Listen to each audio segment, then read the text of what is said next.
Hello, everyone. Welcome back to another episode of the HR Leaders Podcast, the show where we explore the future of work with industry experts and HR executives from the world's leading global brands. Today, we have a special guest on the show. We're joined by my good friend David Noor, who's a keynote speaker, business advisor, best-selling author, and CEO at Noor Group. David, welcome to the show. How are you? Chris, it is good to be with you. I'm great, thanks. Thanks for joining us. Before we jump in, after that amazing intro I just gave you, tell us more about your background, experience, your journey to where we are today. Very kind. Very quickly, I'm originally from Iran. I came to the U.S. in 1981 with a suitcase, Chris, $100. I had a suitcase, didn't know anybody, and didn't speak a word of English. So I'm the prodigal example of the American dream and the immigrant kind of success story over the years. Undergraduate, I started engineering and business, then graduate school. Early part of my work was also technology, IBM, Silicon Graphics, business objects. Then went the consulting route. After grad school, became president of a company. Then I spent some time at a private equity firm where over a number of years, we bought and sold a whole lot of different companies. Almost 20 years ago, you don't know this, I'm actually 95. I look fabulous for 95. But almost 20 years ago, I went on my own. And I've been blessed to write 10 books. I'm working on number 11. As you were kind enough to mention, I speak, consult on strategic growth, culture of innovation, making change last. And I do a good bit of executive coaching. So that's a little short bio on me. Wow, a lot. Oh, first and foremost, what an amazing story! Very Truly kind. living the American dream, right? Very So, kind. Yeah, it's in our current climate, immigration isn't that popular, but I'm a big believer that our country was built on immigrants and the power and the promise they bring to a better lifestyle, if you will. fantastic. Well, after writing so many books, I don't know where you keep getting even more ideas from, but tell us about what you're working on, your latest work, and what's sort of occupying your mind on a day-to-day basis now. Sure. So I wrote in my first book, Relationship Economics, that Chris, I didn't get it then, but I think I was about 5 or 6 years old, walking through the bazaars of Iran with my dad, and he didn't just have a grocery list from mom or things we needed to get for the house. Dad also had a relationship list, and there were individual relationships that he wanted to make sure we saw and we paid attention to, we visited with on our Friday errands. So I've spent really the last 20 years being a student of business relationships. And I've always believed, and we've actually proven, that they should be more intentional, they should be more strategic, and they absolutely can be quantifiable. So when I continue to hear that that's a soft skill or that person has it or you don't, those are myths and misperceptions that we've proven not to be the case. So I'm a big student of business relationships, why they work, how do digital relationships come into play, how do relationships between multi-generations get work done, were they not productive, were they not as efficient, as effective as they could be, how do we lend relationships to innovation, how do we lend relationships to challenging the status quo, not just defending it. And what I'm most excited about is this next book, is book number 11, called Curve Benders, that will come out in 2020. I suppose everyone listening, and I was the same when I first heard it. What is a curve bender? Great question. So the premise is, in the future of work, we're all on a growth trajectory, right? So if you think of that growth as linear, right, we're going to learn, we're going to continue to adapt, and think about it. Our iPhones and tablets only came out 10, 12 years ago, and look at the profound change in it's had in the way we live and work. So in that growth trajectory, we believe there are 15 forces that will shape that trajectory. And in that trajectory, you're going to meet relationships that begin to change both the direction, but ultimately the destination of where you're headed. We call those relationships curve benders. And a fun fact, there's also relationships that can take you off rail, and we're calling those people fender benders. So you want less of those and you want more of the positive ones.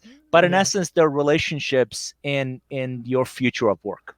Yeah. What was the inspiration behind the book? Was it basically what you were hearing from clients? Was it research? What was it that inspired you to write this next book? Sure. So I have a lot of friends who ask, how do you write books, and how long does it take you? A book for me actually takes about 4 years because Wow. the ideas percolate, and I often start with a question, and I'm really curious, and I have been for the last several years around this idea of future of work. And if I could, let me just show you, if I could show you my slides, and I think this will really resonate with your audience, which is, if any of your listeners have ever played a dynamic sport, like your British football, we call it soccer, or Mm-hmm. hockey or lacrosse or any of those, I think most people would agree that 90% of the game is played when you don't have the ball, you don't have the Yep. puck, right? So Mm-hmm. where can I put the ball where my teammate's going to be there? Well, this is the way organizations need to think about the dynamic markets in which they work within. So in working with a very diverse global clients, right? ThyssenKrupp Elevators has very little to do with Disney or Microsoft or IPRIA, which is a fintech company. But what we found was, look at this: 75% of companies today are amid some sort of transformation. 65% of those, the change is going to fail to meet their desired outcomes. Of those that succeed, only 25% can claim any kind of sustainable gain over time. And by the way, adoption dramatically drops when it leaves Mahogany Row to the mailroom, right? So think about it. I don't know about you growing up. You remember our parents telling us don't talk to strangers Yeah. or get in a car with a stranger, Yeah. right?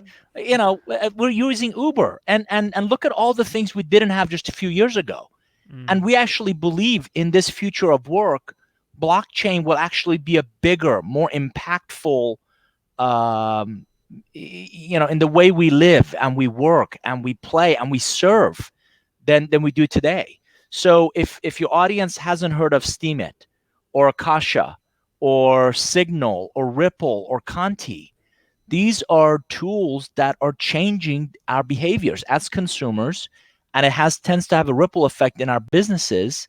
And this is a big motivation for really thinking about this future of work and what will relationships mean for us in that future, if that makes sense. Yeah. So you think that it's going to be even more important now that we develop our soft skills as we get more and more technology heavy? Unequivocally, yes. As a matter of fact, I often tell clients and friends, with the plethora of technology that's all around us. Chris, think about it. We're connecting, but we're not connected, right? We Mm. have a whole lot of contacts on LinkedIn, and we know a lot of people. I respectfully ask a lot of people I meet, so what? How many of them will return your calls and emails in 24 hours? How many of them do you have their mobile number where they pick up when you call, or when you text them and they text you right back, right? So unfortunately, we're confusing vibration with forward motion, right? We're confusing raw contacts and I touch a lot of people with depth, with relevancy, with reciprocity. And these are fundamental beliefs, fundamental values in business relationships and relationship ecosystems that technology can certainly enable, but it's not going to replace. So, absolutely, as we become even more digitally savvy and it Mm-hmm. becomes even more prevalent in our lives, our ability to connect one on one and engage and influence and shape how people think, how they behave, what they tend to focus on, is going to separate those that do exceptionally well, individuals, teams, and organizations, versus those that just do okay. Yeah. So how do we do that? We're all inundated, right? Whether it's LinkedIn, WhatsApp, Facebook, there's a million different Zoom, Skype, right? How do we make sure Yeah, that we no, create meaningful connections? sure, no question. And Emma, I'm incredibly bullish on this, and the topic of our conversation today is this idea of future evolution of talent. I'm a and I work with multitude of companies who fundamentally understand that there is a critical talent shortage Mm-hmm. in terms of as we let me give you and your audience a quick data point. I recently found a fascinating study that said 40% of the top line revenue from professional service firms, think accounting, think law, think in some ways engineering, 40% of their top line revenue, Chris, is going to go away in the next 5 years due to AI.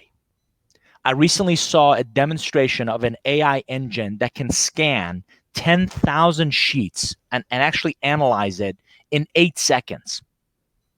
So if your value add is looking at a bunch of documents, I'm trying to tell you, and I had a fabulous graduate school professor who said, hear me now, believe me later. If that's your value add, that's going to get diminished in the next 3 to 5 years.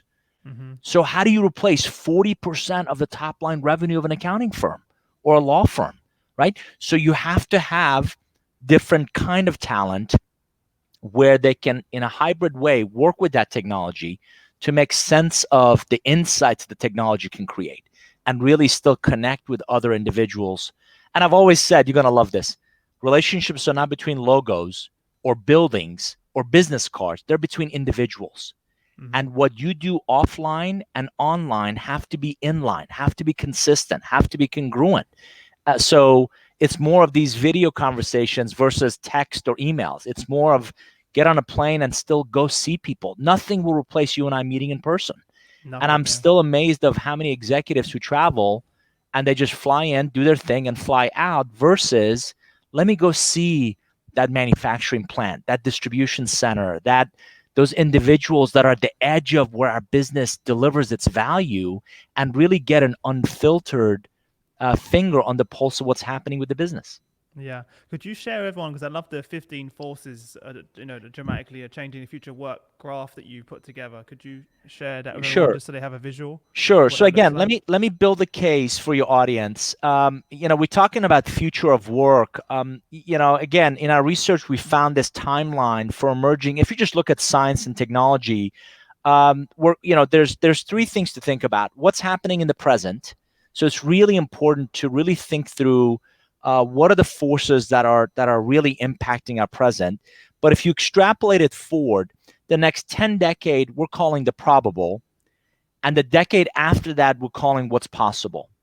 And within science and technology, which seems to be the epicenter of a lot of change that comes into our companies, comes into our organizations. If you think of green, right, the whole climate environment, bio, neuro, nano, and digital. Those are 5 areas that are really going to impact this timeline, right? The Mm-hmm. present, the Yep. probable, and the possible. And what we're seeing is these 15 forces that we researched. You're going to love this. Again, my opinion might be biased, but it starts with relationship strategy, right? Do you have a right relationship strategy for yourself, for your team, for your organization? Angela Duckworth's seminal work on grit, this idea of passion and perseverance. So, and let me just highlight, kind of 3 for your, and the rest you can see, your audience can see: mindset, diversification, visualization, technology, demographics, the economy, storytelling, co-creation, haves versus have-nots, shrinking planet, geopolitics, black swan events that none of us can predict, and then volatility. So, and again, By the way, Donovan on LinkedIn said, "You're so true. He just flew into London and he's flying back out again, I think today, and he hasn't seen any of the locations." right, Within and it's human nature, right? We want to be as efficient as possible. And what I'm trying to tell you, when it comes to relationships, your consistency is a lot more valuable than your creativity. It's a lot more valuable than, hey, just touched it, saw it. Hey, they know I care. For those listeners who are married, right, or have a significant other, will understand this. What we do speaks far greater volume than what we say we do, right? So we Yeah. fly in, we want to be efficient, we fly right back out versus, hey, can I take the earlier flight? Can I stay longer and go see that again? The manufacturing plant, the distribution center, that remote office. that Hmm. you're exchanging emails with, but they've never seen you, they've never met you. I've walked down, Chris, you're gonna chuckle at this. I've walked down company hallways where somebody walks by you and they have a badge, and the person I'm with says, "Does she work here?" And it's somebody they've been exchanging emails with for months. Oh God, That we don't. that's I mean, so and bad. again, that's we've gravitated so much towards the path of least resistance Hmm. that we're losing that sense of stop texting people that are 2 offices down the hall from you. Get up and go see them. Get up and go spend time with them. But back to the 15 forces. So grit is a huge one. And again, this is an example. I found this fascinating story. This is Jim Thorpe. He was actually a sprinter in the 1912 Olympics. He was a Native American from Oklahoma. And if you look closely, you'll see that first thing people notice is two different color of socks. Well, what happened was his shoes were stolen that morning before his race. He found two pair of shoes in garbage. One was actually too big, so he wore a second pair of socks just to race. Wow. And he ended up winning 2 gold medals that day. So Wow. we can talk about grit. We can talk about how do we build individual, team, and organizational resilience, or we can actually demonstrate it and exercise it. And what I ask leaders is your culture one of excuses, or it's one of do whatever it takes to get things done, right? Hmm. The second one is visualization.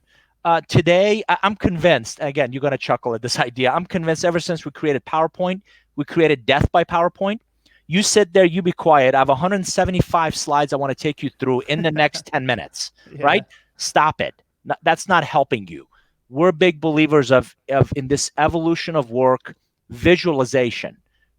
Say less, say more, with visuals, right? With and again, this idea of anything that's complex, anything that you need to communicate to a broad audience, how do we simplify it to its core essence so it becomes easier to understand, easier to internalize, and easier to figure out how to contribute to? Simple, easy, fast. That will go a long way in helping you get buy and buy in. And on that point, we actually have in our office, on or when you come in our office, there's a picture on the wall Yeah. when you first come in the office, and it's actually our 3 year strategy, and It, it's just drawn out on the wall, and you can see the journey in the picture that we drew together. I'm an So adjunct. I'm an adjunct faculty at Emory University here in Atlanta, and I teach a strategy visualization class. And I'm always mesmerized. The audience are from some of the biggest brands that are headquartered here. Think of Coke, think of Delta, think of Home Depot and Chick-fil-A, and their businesses have become, in many ways, and I'm saying this respectfully, unnecessarily complicated. And the more you add the needs of various stakeholders, it just becomes just overwhelming. And I continue to emphasize, if you make it overly complex, where I have to spend a lot of cycles just understanding it, I'm going to disengage. You're going to lose me at hello. Versus if you simplify it, if you visualize it, you're much more likely to get buy-in. The last point of the 15 I really want to talk about is the storytelling. We genuinely believe storytelling is a new leadership competency. And if you think about it, people join companies because of your story. People follow leaders because of that story. People invest in companies because of that story. Again, Simon Sinek talks about a lot about your why and that yeah, driving purpose. Storytelling, there's this neuroscience that's proven when stories are captured and told, it lights up our brain and it gets us engaged. It gets us excited. We want to be a part of kind of the story that's being shaped. fantastic. Well, I appreciate you sharing that to give everyone, backing up your own words there, giving everyone a visual. There you go. And for everyone listening on LinkedIn, we are taking questions, so feel free to throw them in there. I'm keeping an eye on the LinkedIn comments section. So as we go with the conversation, feel free to ask away, and I'll make sure I feed them through to David. Um, Based on the work you're doing in our conversation beforehand, how do we attract this sort of next generation of leaders into the organization? Sure. So let me give you audience three data points to really think about. Number one, leadership is less about a title, more about really the opportunity to be naturally inquisitive. So I look for attributes.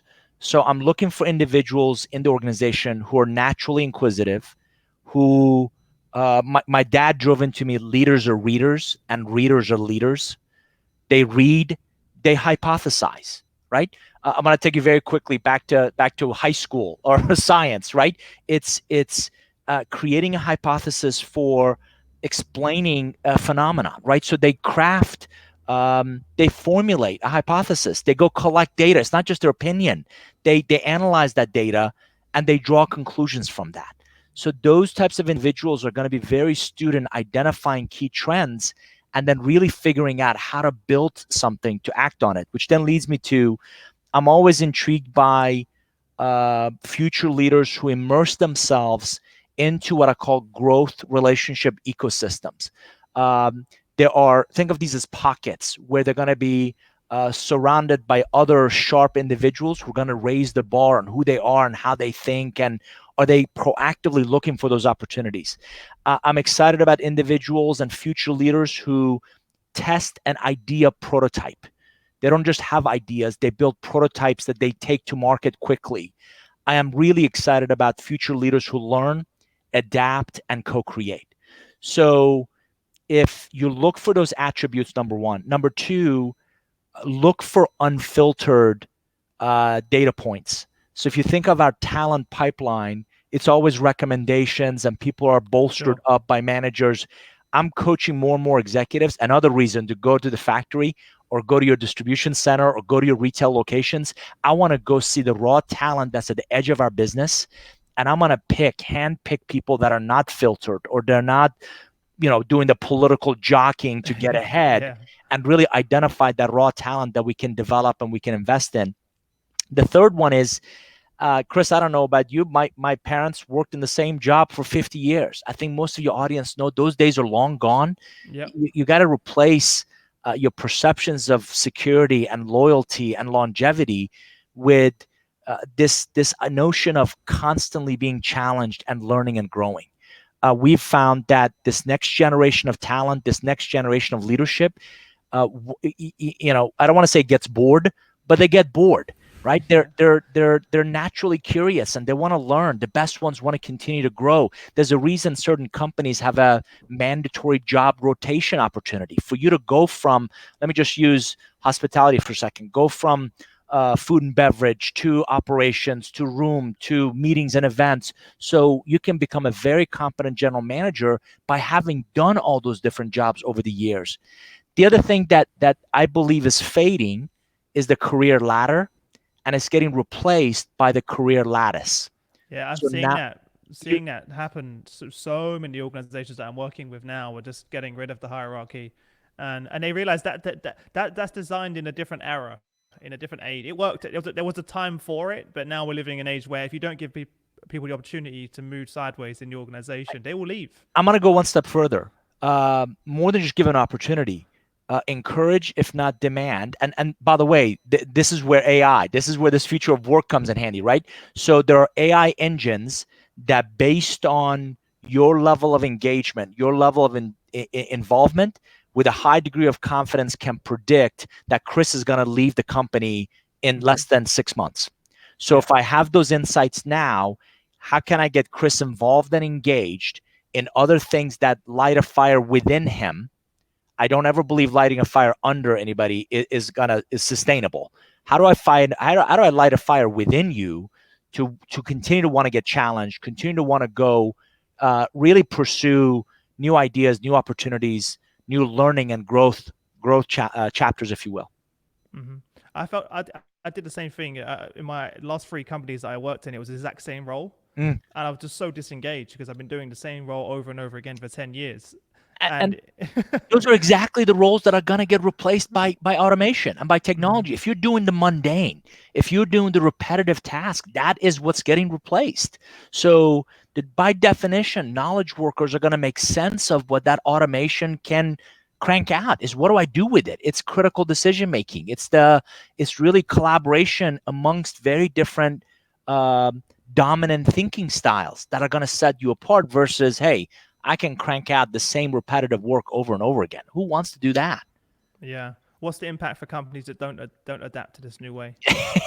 I've got one word for you: Sears, or BlackBerry, or Yeah. Kodak, or Nokia, or It's I a, mean, it's a new one every week, right? the landscape is just covered by them. Who every one of these organizations saw the trends. It's not that they didn't see the trends; they Yeah. didn't move with speed and agility. So one of the things that I talk about is decision velocity.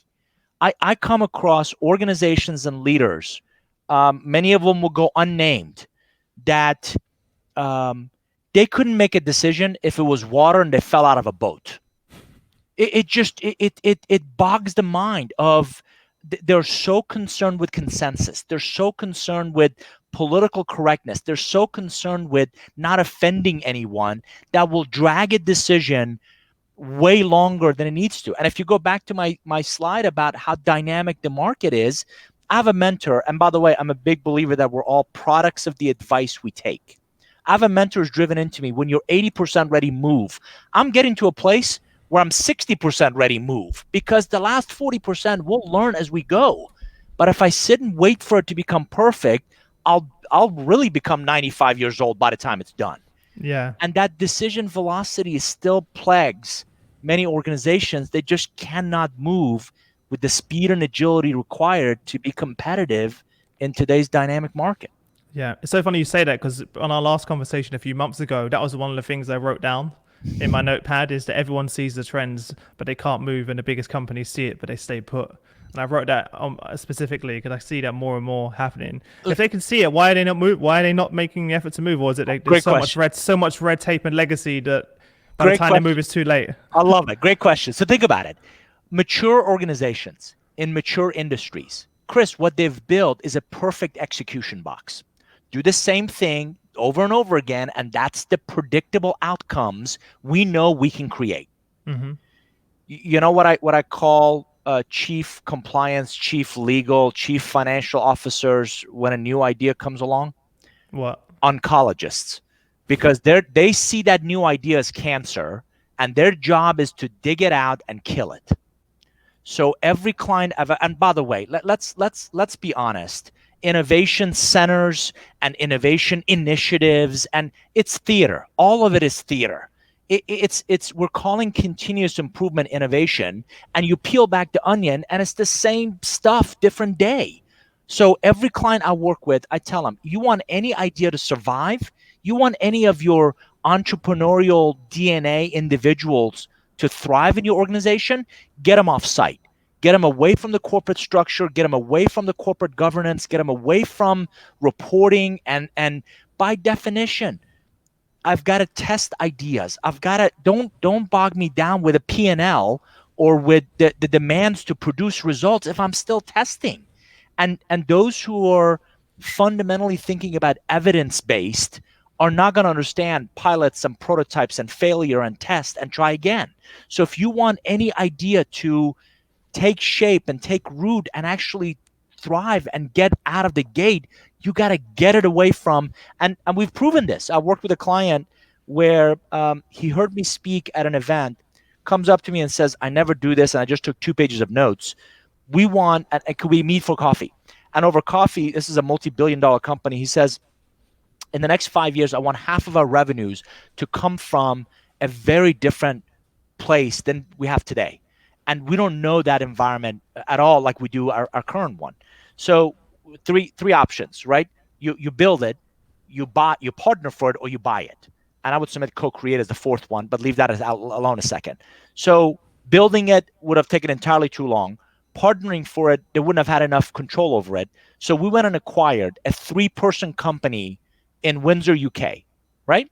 And we brought that person over to the US and didn't have him work at corporate headquarters, had him work with a team, I kid you not, in a conference room. 11 people worked out of a conference room for about 6 months to build something and give something a chance to get out of the gate. I think it did 11 million in revenue year 1, 30 some odd year 2, 80 some odd year 3, and that person became their chief digital officer, and it's just taken off. Now they've rolled it out in China and Brazil, and we gave that idea a chance to get out of the gate and become something versus bog it down with all the corporate bureaucracy and red tape and all that kills any interesting ideas.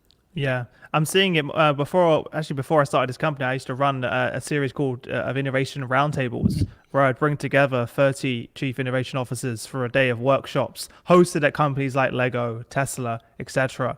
And they had exactly the same opinion to yourself. They all worked off-site, innovation hubs, completely separate, different set of KPIs, different. What success looked like was very different for what success looked like in the previous in the current organization as well, because you can't have the same KPIs for your innovation hub that you have for your business. I'm going to go. That's exactly right. I'm going to go one step further. One of the things you and I talked about was the need for organizations to upskill, reskill, and redeploy their knowledge, their skills, their behaviors. What better way to do just that than take someone with the right ingredients, right? Who is eager, who wants to learn, who wants to grow, and let them work in an environment like that where it's a lot more flexible, a lot more creative, a lot more energizing, and have them then, not only to contribute to that project, but, in a year and 18 months, come back with that now re-energized, focused on challenging the status quo, right? What a fantastic way to do just that. Give them some of that entrepreneurial thinking and skills and behaviors, prototyping and learning and adapting, to then come back and start to in some ways shape in a smaller ways the challenges in a large organization. Mm-hmm. You mentioned co-creation as part of that. So how do we co-create a different experience for our people? I'm going to throw that in there. Yeah. I'm reminded of what a mentor drove into me, which is, if you're the smartest person in the room, you're in the wrong room. So none of us have, with such a dynamic market, none of us have all the answers. And I would submit the days of any of us walking in with all the answers are numbered, if not over. So how do you identify? Co-creation is about two or more relationships that create something, co-create something that is beyond, above any of their individual perceptions, capabilities, skills, right? So the difference between co-creation and partnership is a very different level of commitment and a vested interest in seeing what we co-create together succeed. So in terms of how do we co-create a very different experience for our people, I'm going to ask your audience a question of, why would a group of executives from Home Depot, which is a do-it-yourself home repair retail organization, go spend a week at Starbucks? Last time I checked, these guys don't sell coffee and those guys don't sell drills. What they're doing is they're getting out of their industry norms. They're getting out of their blind spots. They're expanding, extending their horizons and views, and together they're talking about consumer behaviors and how what's working for them in engaging and influencing their talent and their partners and their supply chain, and from very different industries. So they're not even competitors, but they co-create, right, really unique offerings that benefits them both. And when they bring in, here's the fabulous part, when those two organizations bring in Nike, again, doesn't have anything to do with any of their businesses, but you're now bringing in brilliant branding, and you bring very different set of skills to that same conversation. By the way, it's not a battalion that goes over, right? It's a SEAL Team 6. It's 5 people. It's some of the brightest minds that go and do this together, not a whole department or division or a group. It's so funny you're saying that, because as we speak right this second, my colleagues and my co-founder are actually at Nestle at their global HQ, and we've flown in 30 chief HR officers from different global brands, the likes of IBMs, the Teslas, the Legos, the Microsofts, etc. Facebook are flying over. Or they're there right now, actually. And it's a full day of roundtable workshops and collaboration exercises. And it's exactly what you just said. And that's what we do as a business every single month. Lausanne, Switzerland is not a bad place either, right? But exactly. But that's exactly what I would submit more, and not just the CHROs. I love that you guys do that for CHROs. What Hmm. about those who are not CHROs, right? What Yeah. about Yeah. that next generation of talent Hmm. that needs to see something different than just a manufacturing business we're in, or just a distribution business we're in, and really give them that expanded view of innovation is going to come from a lot of different places, and talent that's excited, that wants to learn and grow, is, if you don't provide it, they're going to go seek it out elsewhere. Yeah, I have a question from David Doe. Hi, David. Thanks for joining us. Just so you know, David is the Vice President of Talent Excellence at Shell. Great. So someone we work with very closely. He said, in relation to upskilling and reskilling, what are the best examples you've seen of companies that instill a mindset around continuous learning? Sure. Let me answer that. By the way, I'm a Fuel Rewards member, so thank you. I'm supporting Shell with that, right? So number one, number two, uh, it's amazing how often we ask for A, and we measure and compensate B.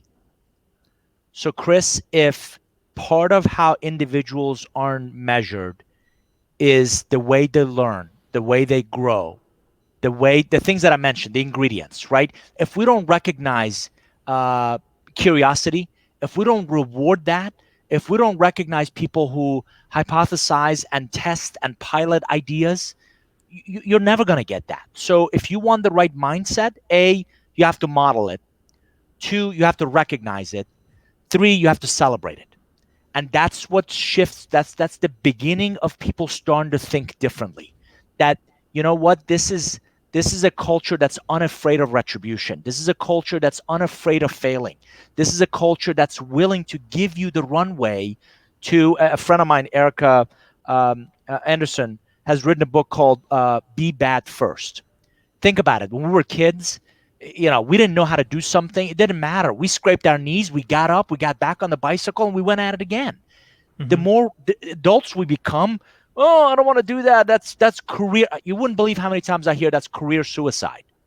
Yeah. Why would it be career suicide if you went and took a prudent risk and you tried something, even if it didn't work? So model it, recognize it, right? Reward it, celebrate it. That begins to set the right mindset. And then you've got to create environments. You've got to create labs. You've got to create places where individuals can go test some of these ideas. I'm always a big believer of how do we create environments where they're allowed, where they're encouraged to challenge that status quo. A funny story: my kids didn't understand what CC on email meant, Yeah. and I had to explain that we used to have this carbon copy paper that we would put between sheets, and we would write, and it would come through, and they were like, "Why?" And by the way, one of the white pages, the telephone white pages, showed up at the house, and they my still son, they still do those. they still print them and they deliver them. And I kid you not, my son asks, "Don't these people have Google?" Right? So It's so it must be so strange for a kid to see one of those. it is I'm like, oh my. bizarre. It's like, what is this thing? And my son, 15 years old, is asking, how much did it cost them to print it and mail these things? And don't these people have Google? Right? So I want you to bring that same mindset into a company like Shell. What are all the antiquated things we still doing and we still expect people to do, that is just because we've always done them? And that if we don't start to challenge some of those things and start to, I call it, actually a friend and a client calls it purposeful abandonment. Purposeful abandonment of some of our practices and some of the things we do and some of our structures and some of our job titles, and they're just unnecessary. So you can't make room in your closet if you don't clean out the clothes you haven't worn in 5 years. If that job description, if that what you're asking that incredibly valuable talent to do is outdated, clean house. Clean out those stupid old job descriptions that nobody's looked at in years, and let them create new opportunities. And in that growth journey, they should identify, I don't have that skill. I don't have that knowledge. Where can I go find it? Where can I go pick it up? Where can I go learn it? Where can I go grow through that experience? Fantastic. Well, I suppose I hope that answered your question, David. I suppose back to it, but are there any specific companies though that you'd recommend that are doing this really Yeah, well? I I'll put you hate. on the spot. No. I hate using the same examples we kind of know of, but my research, I found some fantastic examples at Amazon. Obviously, they're constantly moving, and again, That agenda is set from the top, right? Of our meetings are going to be pizza-sized meetings. What is that? Well, if we can't serve people with one large pizza, there's too many people in the meeting, I right? didn't know that. I didn't even know that was a thing. Right? They're literally Okay. large pizza meetings. That's what it's called. Is if we can't serve the people in the room with one large pizza, there's too many people in the meeting. Moving, no presentations, right? Come and tell me a story. Come and tell me why this is important. Back it up with information, but let's stop killing people with presentations. So you're seeing pockets of companies that are doing really interesting work in Marriott. Marriott's got this mandatory job rotation. Unfortunately, with the Starwood merger, I believe they lost a lot of great talent. But hospitality realizes that they have to do something really different. I found a company, I apologize, their name escapes me at the moment, but it's two founders who stayed at an Airbnb, and there was dog hair on the couch and half-eaten food in the fridge, and they hated that. So they went and checked in a hotel, and it wasn't as comfortable, but at least it was clean. So they've come up with a hybrid of a hotel that is in cities and is a living area. And so it's a Airbnb meets a hotel. And it's fascinating, these intersections that people are finding between what we know and the things we want to see differently. By the way, your example, Farid said carbon copies, is a good example of things that we forgot and why we're using it. And again, it goes back to, there are sacred processes, there are sacred tools that are still in these companies. Again, the bigger, the more mature, the more we tend to find them. That we keep doing them because we've always done them. You And take that with you as well. So when I started this company, there were things that I took with me from that Bruce previous companies Sure. that I started doing here, and I was like, why am I doing that? Right. Versus Just because I did it for 10 years here doesn't mean it should work in this new context of where I'm working. that's exactly right. Versus, and it goes back to, I found, in my research, I found some really interesting notion about curiosity.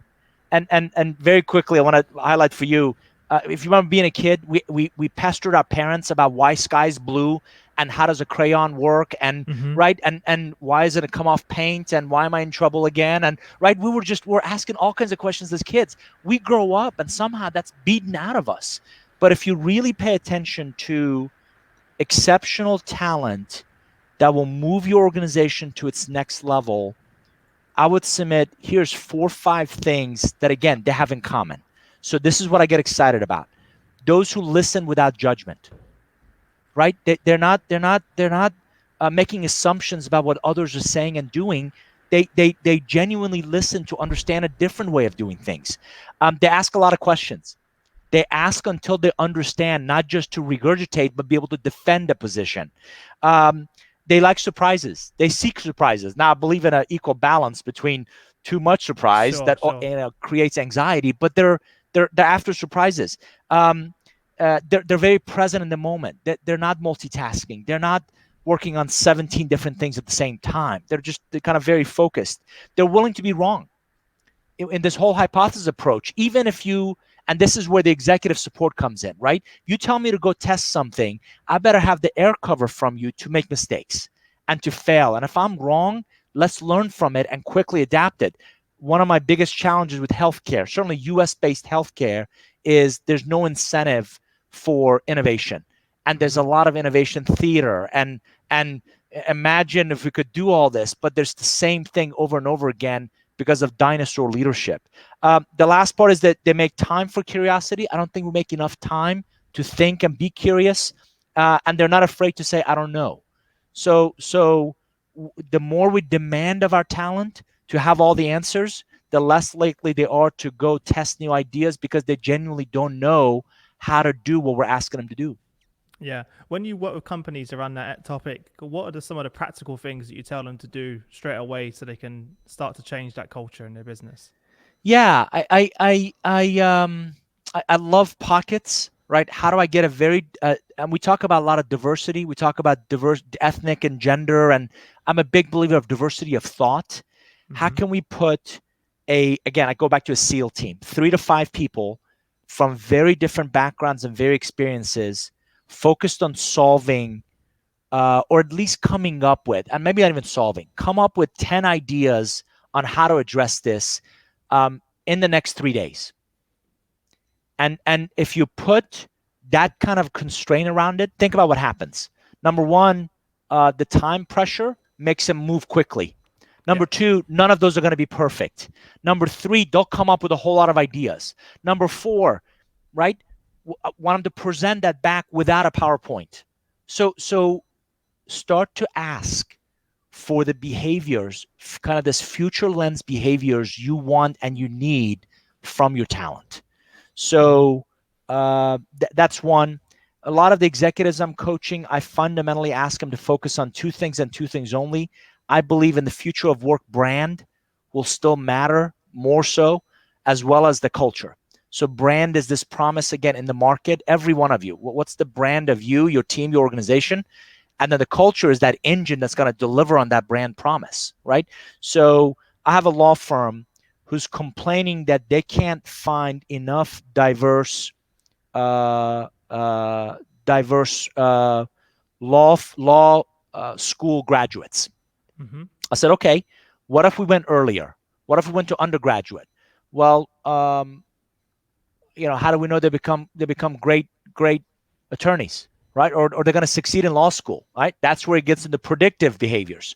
Again, I don't know about UK, but here in the US, we make a big deal when a high school student signs with an athletic team. It's called signing day, and they put up big banners. It's on ESPN. It's on ESPN, right? It's broadcasted on ESPN, and it's a huge day that this very talented football player or tennis player or swimmer has signed with this university. Why don't we do company signing days? That's true. Why don't we make as big of a deal for that incredibly bright student to sign internship, co-ops, or a job with a company? We'll recruit high school players to play football and basketball, but companies somehow eludes them to recruit high schoolers for their companies. Yeah. The college is willing to have scholarships to pay for that athlete to go to school for a number of years and play for them. Why can't companies do the same thing? There is a massive debt in the US with student loans.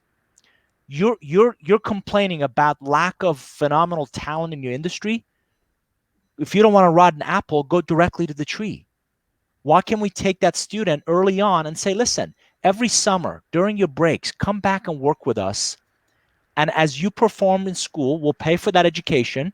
When you finish, you have a job. You come and continue to work with us. And schools have, companies have, they'll pay for your education and they'll send you the stuff. I'm talking about going much earlier. There are ingredients in those young students that are definitive traits to their success.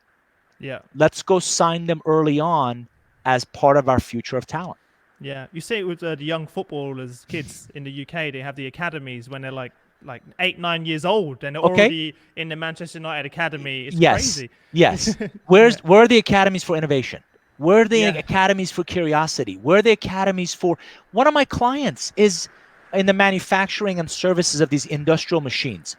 They have such a brain drain going on where there's a whole generation of technicians that are retiring, and their biggest complaint is we can't find enough technicians that want to get grease up in their elbows and really get into these dirty, difficult industrial jobs. Yeah. I'm a big believer that not every student is set for 4-year university. Why don't we go find those technical school kids and bring them in early as apprentice in that apprenticeship? Goes back to your Manchester United camp for 9-year-olds. Again, where's the camp for innovation for those 9-year-olds that are in the robotics clubs today? Mm-hmm. Yeah. And by the way, for everyone who can hear the rain, it's typical UK weather today. So I'm next to a window right here. So you probably can hear rain on the window. It's just like a monsoon outside. So apologies if you guys can hear that on LinkedIn. I want to go back to the curve benders point. People joining probably missed about what is a curve bender. If you can give them a quick recap. Sure. And, my question is, how do you become one? I love it. Love it. So very quickly, curve benders. This is my book number 11. It'll be out next year. And the easiest way to describe it is in the future of work. In the next, think about next 1 to 2 decades, we're all on this growth journey, personal and professional growth journey. I believe curve benders are relationships, strategic relationships that you're gonna meet that begin to both change the trajectory as well as ultimate destination of where you're going to go and how you're going to get there. So there are these phenomenal relationships in your future. And Chris, you bring up a great question. I'm often asked, how do you find them, right? I Yeah, want to find these people. How, where are they? it's the I holy think, grail. right? That's exactly right. It's the holy grail. Somebody that it's my professional lottery ticket, right? That person is going to change my life. Um, a better question is, how do you become one? A better question Mhm. is, how do you change the trajectory of others? It goes back to your skills, your knowledge, and your behaviors. So I recorded a podcast today. I'm writing about this. I've never stopped growing. The day you stop learning and growing is the day you're no longer relevant to your biggest asset, which are your portfolio of relationships. Mhm. So as I learn and grow about a lot of different things, that diversity of thought, next, I need to put myself in environments where I'm going to meet other interesting people that I can connect with, other interesting people that I can get to know.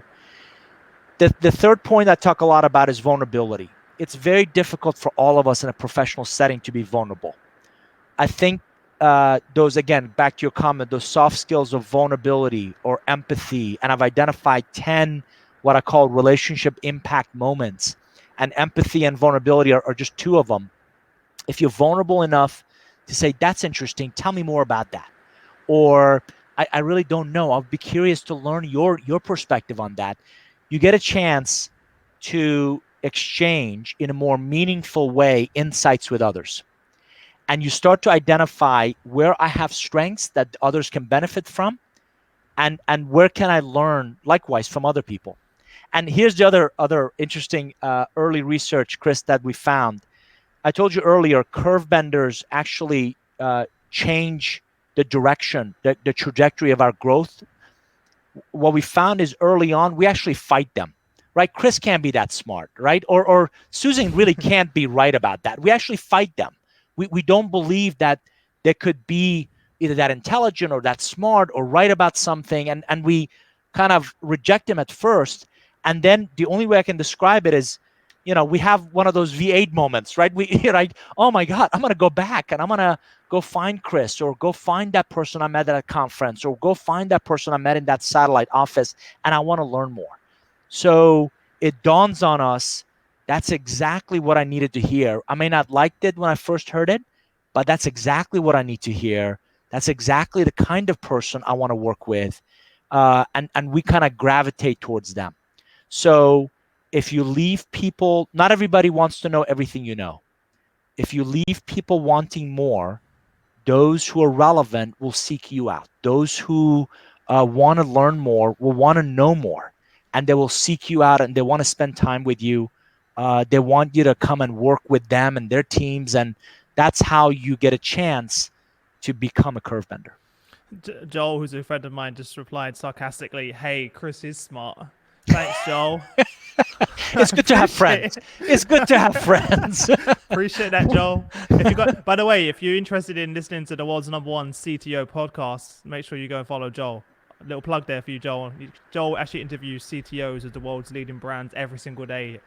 So check him out. I love it. So it's a mutual admiration society going on here between Chris and Joel. Love it, love it, love it. Well, look, before we wrap up, and I appreciate we probably have another hour conversation about this. First of all, so everyone on LinkedIn, this is your last opportunity to ask any questions. So if you have any questions for David, now's your time. But before we wrap up, David, if there's sort of one sort of takeaway message or parting piece of advice you want to give to everyone, what would that be? And also, what's the best way for everyone to get in contact with you if they want to reach out and get in touch? Let me give you the last piece of advice visually, if I may. Oh, So go for it. this is inspired by Matt Ballantyne, who's actually right there in UK. I love reading Matt's writing and some of his concepts and ideas, and he talks about innovation and disruption, whether it's in talent or any other part of the organization, is really sexy and cool and interesting to talk about. He talks about this stair step, which is iteration is doing the same thing better. You do enough iteration, you're going to find opportunities to innovate, which is doing new things. If you build an environment where people are encouraged to do new things and you do enough of that, you're going to stumble onto disruption, which is doing new things that makes the old obsolete. So we all want innovation. We all want disruption. This is like muscle memory. This is like you brought up, Man United. You got to learn how to dribble and pass and shoot before you become a world-class footballer.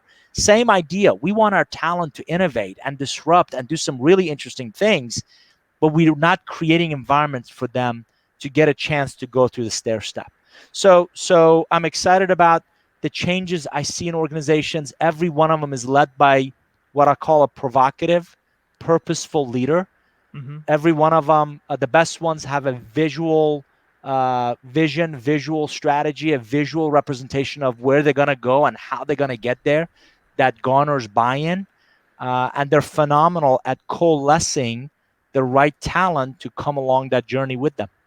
Amazing. And also, don't forget the last question. Where can people learn more about you guys? Where can they? That's very kind. Where can people learn more? And when's the book coming out? Yeah. By the way, yeah. this is the first time you ever spoke to anyone, any audience about the new book coming out. It right? is. So, it is. Yeah. exclusive. I'm taking. I'm being.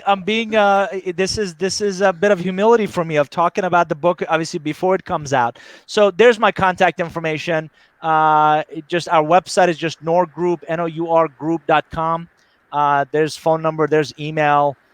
They can certainly Google my name and they'll find videos and blogs and podcasts. And we're actually, we are getting a Curve Benders survey up on our website that they'll find out more about.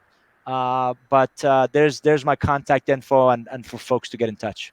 Nice. When are you next in London? I'm in London actually this next month. I'm coming for Thinkers 50. Oh yeah, I'll see which you will there. be it will be bingo. So that'll be a good chance for us to visit. So Nice. November 17, 18, I'll be in London. For everyone listening, unfortunately, I think it's already sold out. The Thinkers 50 Awards. Before everyone Googles it and checks it out, because it's really tough to get in. Those guys have done a really good job. So, are you nominated for the award there? Not this year. They nominate 50. I think it was 51 or 52, somewhere right in that list. I need more 52. I need more friends like Joel. Where's Joel when you need friends? Yeah, but not this year. But my aspiration is to kind of continue to do good work and let the work speak for itself. Amazing. Well, thanks again for taking the time to join us. I really appreciate it. And thanks to all of you guys for tuning in, taking time out of your day. We really appreciate you joining us. If you enjoyed the show, please take a moment to like, comment, and share. We want to sort of share, the impact, make an impact, and share this as many people as possible to help them as well. So really appreciate that. If you're not already subscribed, you could head over to hrdleaders.com/subscribe. You can choose your favorite platform, whether it's iTunes, Google Play, Spotify, even Alexa. If you're like me and listen to it on Alexa in the morning, you can subscribe there as well to stay up to date, and you'll get all the show notes from the episode and everything we've been talking about as well. Apart from that, thanks again for joining us, and I wish you all the best until I see you in London soon. Okay? Sounds great, Chris. Thanks. See ya. Bye. Take See ya, care. everyone.